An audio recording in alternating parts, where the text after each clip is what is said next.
개편을 위해서 2022년 어느 날 하루 만에 장관의 보고와 대통령의 지시에 의해서 대한민국 학제가 개편된다는 기가 막히는 광경을 보게 되었습니다.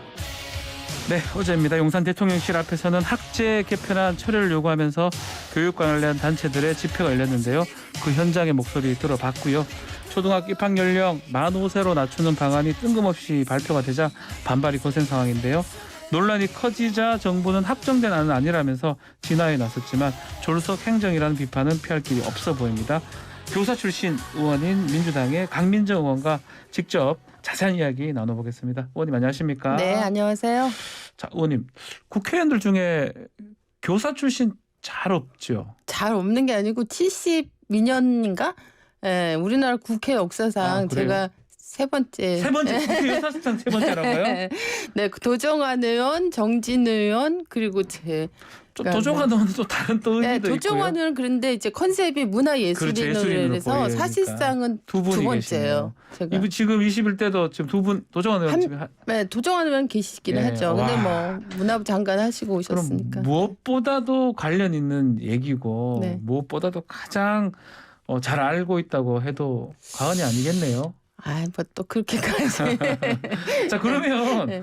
이렇게 5세 이렇게 입학 연령 이렇게 낮추고 이런 것들이 예전부터 있었다고 하긴 하더라고요. 뭐 논의는 김영삼. 있었죠. 근데 이게 갑자기 이 이슈를 교육부 장관이 가지고 온 이유가 뭘까요? 그거는 지금 너무 뜬금포라 이게 정확하게 사실 이 말하기가 좀 어려워요. 이게 목적이 뭘까? 근데 저는 사실 이게 박순애 그 장관이 후보일 때부터 장관이 되고 나서까지도 네.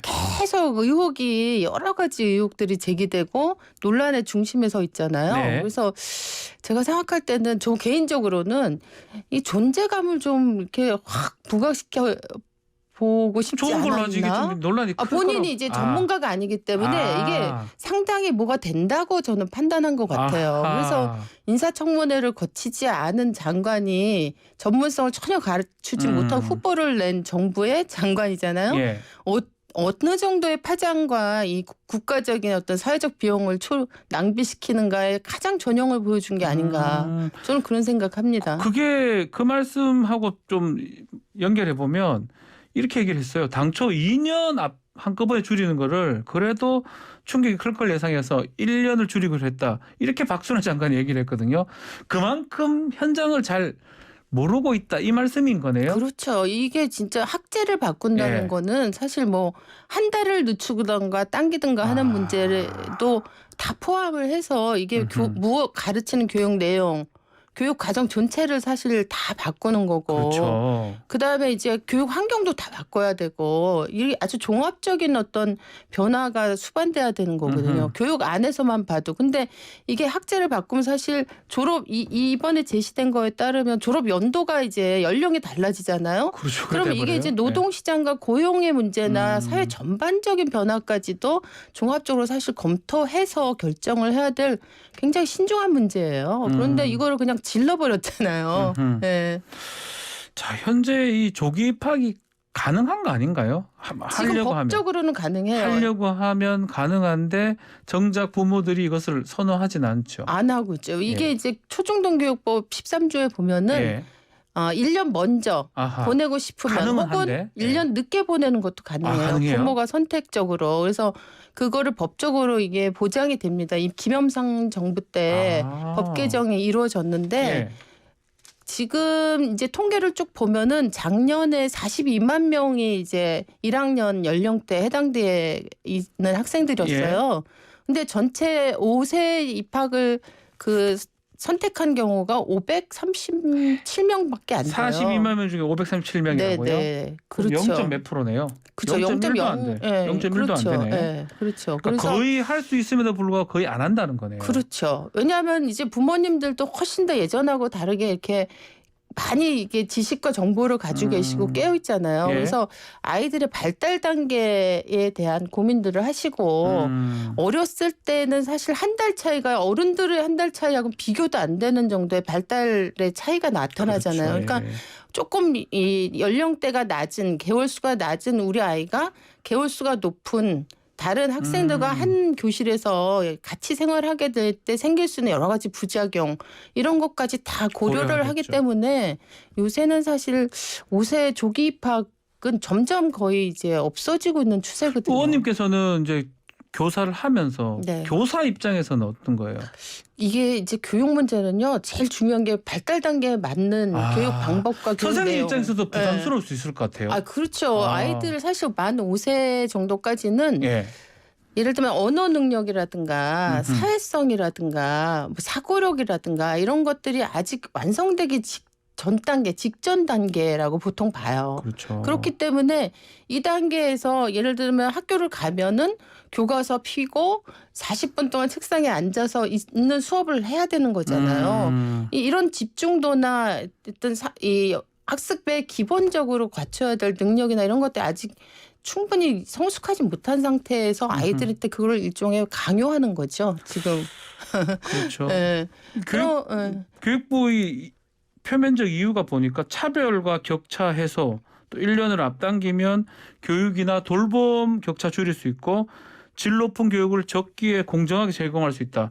이렇게 설명을 하고 있더라고요. 그 부분 동의를 하십니까? 이거는 차별과 격차 해소라는 진단과 예. 해법이 완전히 어긋난 그런 사례라고 보는데요. 예를 들면 초기에 그 지금 유아 단계 네. 혹은 저학년 단계에서 교육 격차나 사회적 양극화를 줄이겠다 그러면 현재 시스템에서 유치원과 어린이집이 있잖아요. 여기에 집중적으로 투자를 하고 예. 재정 지원을 해서 이쪽에 투자를 하고 재정 여기에서 지원하라. 그렇죠. 아이들이 발달 단계에 맞게 교육을 받되 네. 정말 좋은 환경에서 받을 수 있고 아이들의 어떤 부모의 사회 경제적인 차이를 이 안에서 해소할 수 있도록 해주는 게 직접적인 가장 좋은 해결 방법이죠.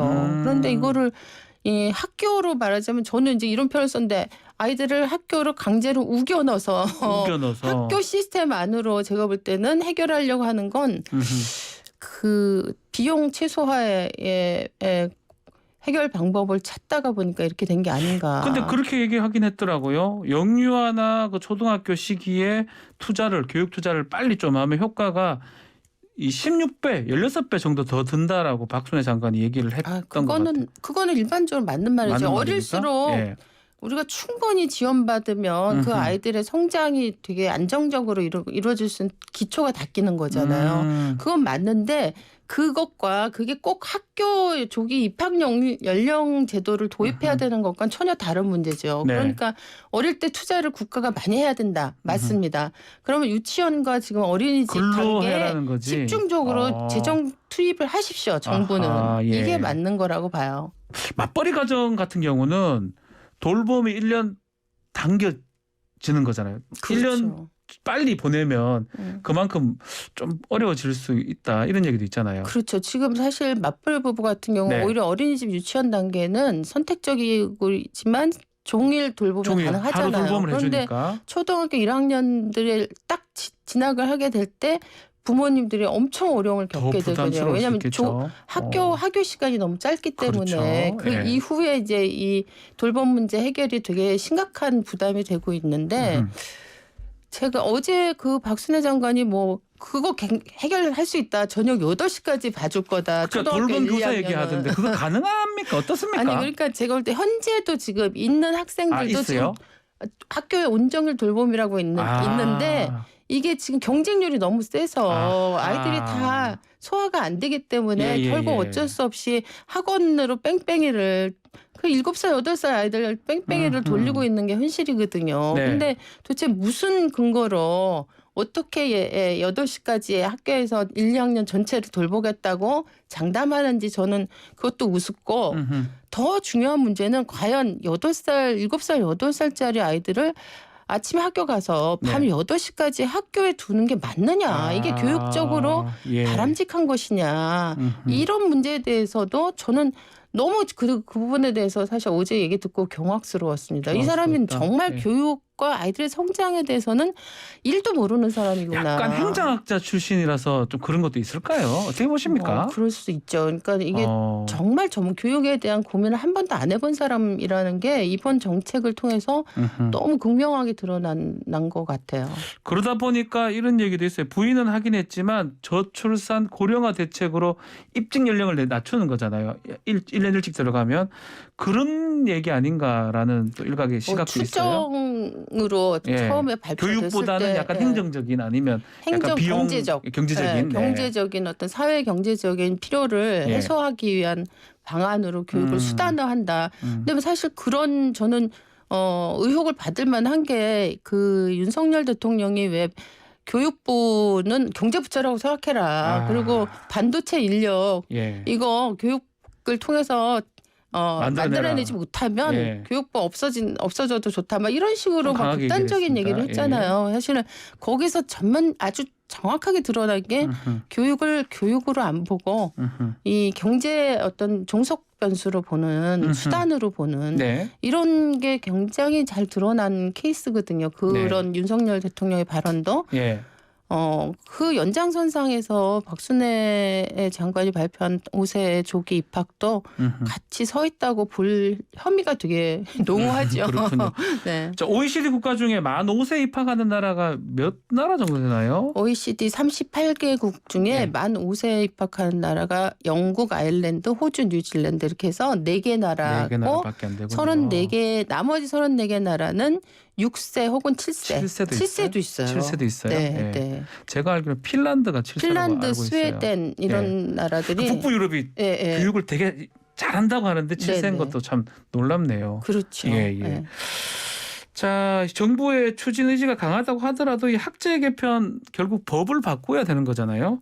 이게 뭐 가능할까요? 어떻게 보십니까? 법을 이게 안정적으로 만약 이게 발표된 만큼 되려면 법을 바꿔야 되는데 아까 말씀드린 것처럼 초중등교육법 13조에 이미 5세도 보낼 수 있다. 부모의 선택에 의해서 이런 게 이제 그런 구멍이 이렇게 열려 있는 거잖아요. 그러니까 만일의 경우 저항이 심하면 국민적 저항이 심하면 요런 어떤 그 여지를 가지고 악용을 하지 않을까. 좀 저는 약간 이런 부분도 참 우려가 됩니다. 자, 또 우리 강 의원님께서 또 이 부분을 많이 공부를 하셔가 주제를 좀 바꿔보겠습니다. 항상 말씀을 많이 하셔가지고 논문 관련된 얘기입니다. 어제 발표가 났어요. 국민대학교. 표절 아니라고 김건희 여사 박사학위 논문이 표절이 아니다. 세계 논문이 이제 결론이 났어요. 어떻게 보셨습니까? 저는 2022년 8월 1일 날은 국민대가 죽은 날이다. 이렇게 생각합니다. 이거는 제가 볼 때 교육 연구기관으로서의 대학에 아주 기본 중에 기본을 스스로 포기 선언을 한 날이라고 생각해요. 박사학위 논문 또 학술지 게재 논문 3편. 이거는 표절이 아니고 또 학술지 게재 논문 1편은 검증 불가능하다 이렇게 됐는데 가장 눈에 띄는 게 멤버 유직은 유명하잖아요. 제가 오늘 가지고 우리 오셨어요 멤버 유직을? 뉴스킹 우리 청취자분들을 위하여. 가지고 근데 이거 제가 이게 라디오라서 보이는 라디오로 보셔야 될 것 같아요. 이거 잡을 수 있을지 모르겠는데. 그때 제가 사실 정리를 하면서 해놨던 자료들 강민정 의원님께 직접 지금 논문을 가지고 오셨는데 저희가 보이는 라디오도 되고 라디오 되니까 하여튼 보시고 싶으면 보시면 됩니다. 이게 이제 박사 논문이에요. 그 김건희 씨 박사 논문이고 요 왼쪽에 빨간 줄 친 거 요거 내용하고 그다음에 구연상이라는 분이 쓴 디지털 콘텐츠와 사이버 문화 요 논문에 아주 문장 토시 하나 안 틀리고 했습니까? 그대로 이게 이제 그 한쪽만 제가 가져온 거예요. 가지고 오신 거예요? 그리고 또 박사학위 논문 이게 목차입니다. 2장의 목차인데 요거는 해피캠퍼스라고 돈 주고 논문 알죠? 레포트. 압니다. 거기에 있는 주역의 음향 사상이라는 부분이에요. 근데 거기하고 목차가 완벽하게 똑같아요? 순서와 토시 하나 안 바꾸고 똑같습니다. 그리고 요거는 또 박사학위 논문이 아니라 박사학위 받기 위한 자격 그리고 세계 학술지나 거기에 내야 될 논문 3개가 있었잖아요. 그중에 하나가 유지 논문이었고 초록이라고 우리가 예, 앞에 보면 영문초록 논문 뭐, 앞에 보면 영문초록, 짧게 예. 핵심을 요약한 초록이 있잖아요. 영문초록. 거기에 이게 왼쪽에 있는 게 김건희 씨의 논문입니다. 그리고 여기에 오른쪽에 있는 게 2002년도 외대의 논문이에요. 네. 근데 완벽하게 초록이 같아요? 단어 두 개만 두 개만 지금 다르고 두 개를 쳐놨길래 두 개 똑같다고 왜 저러시나 했는데 두 개 빼고 다 똑같다는 다 거예요? 똑같아요. 두 개 빼고? 그것도 지금 오타입니다. 저큰 오타입니까? 그것도? 이 두 개도 오타가 아니 이건 자기 논문인 거예요? 자기가 쓴 거예요? 자기가 쓴 이 본인이 김건희 썼던 씨 거구나. 논문 온라인 쇼핑몰 소비자들의 구매 시 이 세티스팩션에 영향을 미치는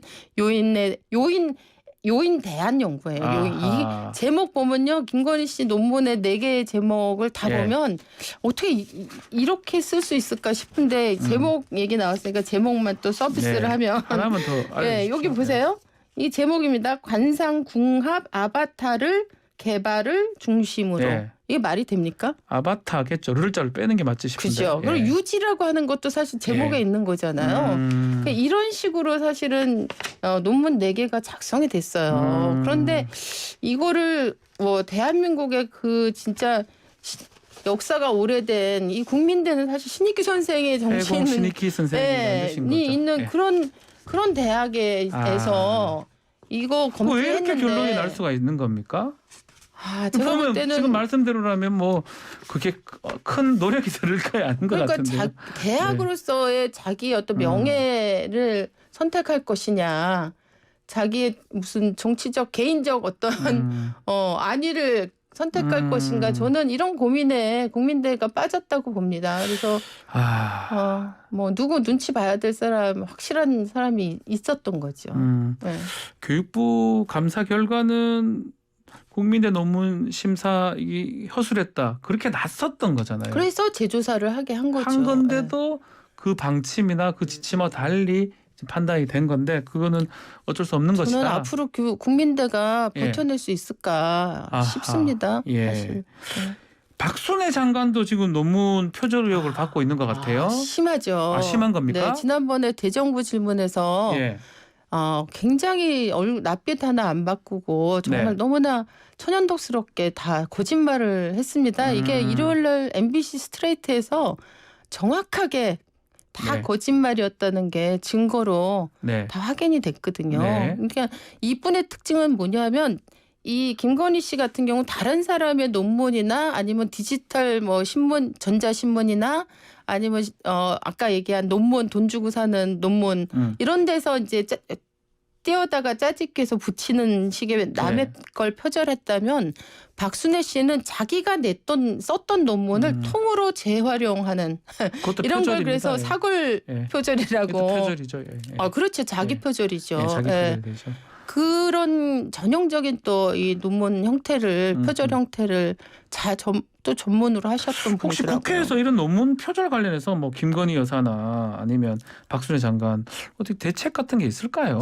앞으로 아니면 뭐 질의를 하시는다든지. 당연히 해야죠. 하실 그리고 겁니까? 이제 박순애 장관 같은 경우는 사실 인사청문회를 안 했잖아요. 네네. 그리고 인사청문회 안 하고 임명되고 났을 때 권성동 그때 원내대표가 원내대표요? 예. 사후적으로라도 인사청문회 수준의 청문회를 하자 이런 말을 자기 스스로 국민의힘에서 했습니다. 네네. 그래서 저희는 당연히 그런 말 안 해도 해야 된다고 생각했지만 이번에 이제 상임위가 각 상임위별로 많이 열리고 있어요. 네. 근데 교육부는 아직 안 열리고 오늘 이제 첫 그 상임위가 열리는데 상임위 열리면 거의 인사청문회 수준으로 하실 검증을 해야 된다고 봅니다. 왜냐하면 이분이 어떤 사람인가가 900만 아이들, 학생들의 삶에 너무 결정적인 영향을 그렇죠. 미치는 사람이잖아요. 맞습니다. 예. 예.